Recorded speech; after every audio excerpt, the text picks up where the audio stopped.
Je vais laisser la parole à Maëlle Guichou. Monsieur le Président, Madame la conseillère départementale déléguée à la lutte contre les violences intrafamiliales, chers collègues, cette délibération va dans le bon sens et nous saluons l'augmentation budgétaire dédiée. En effet, les violences intrafamiliales sont un problème central de nos sociétés et ont des conséquences durables sur les victimes, qu'elles soient conjointes, conjoints ou enfants.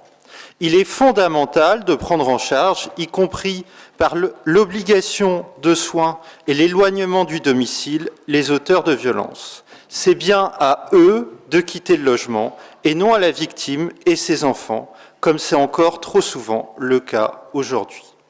Nommer les enfants victimes directes des violences intrafamiliales est une reconnaissance plus que bienvenue. Mais cette délibération ne prévoit pas d'actions supplémentaires dans leur direction, y compris pour lutter, par exemple au sein des collèges, contre les conséquences directes et indirectes de l'exposition à ces violences. Rupture de parcours scolaire, consommation de toxiques, marginalisation sociale.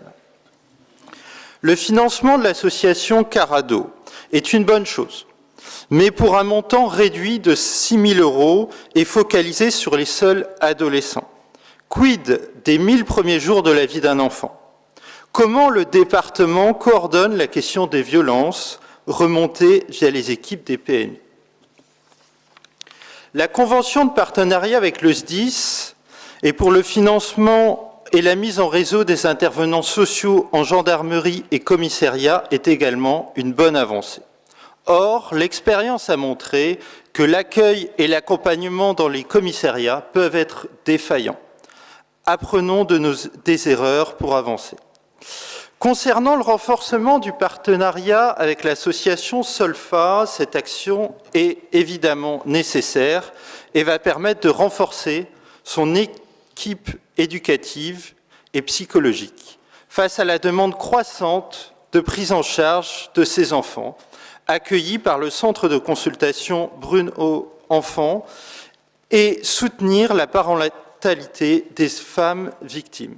Il est cependant dommage que cela ne s'accompagne pas des subventions en fonctionnement.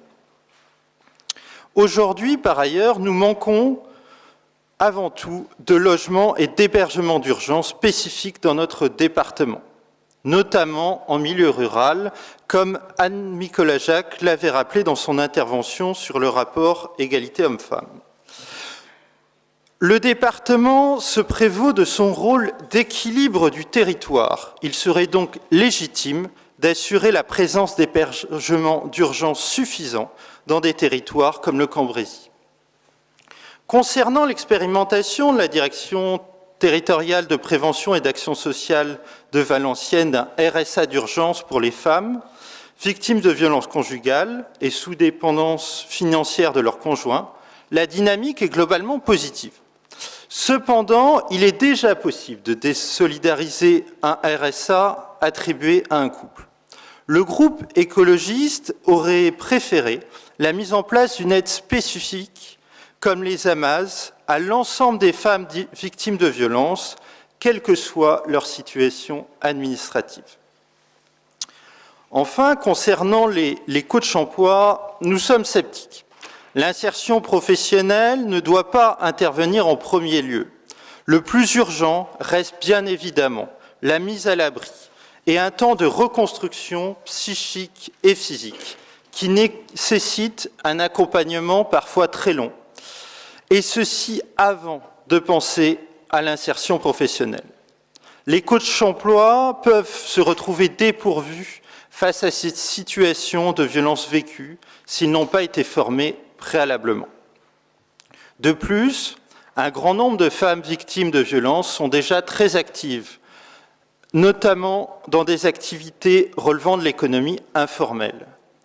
Un accompagnement aurait du sens pour valoriser le passage de l'économie informelle à l'économie formelle en accompagnement des projets et initiatives des femmes par et vers l'économie sociale et solidaire.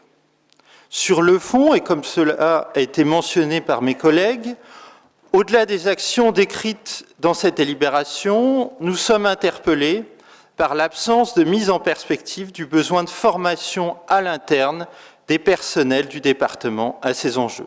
Savoir repérer les violences, comment orienter au mieux, quelle posture professionnelle. Outre la formation, nous nous questionnons sur l'absence d'articulation explicite entre le département et les associations financées.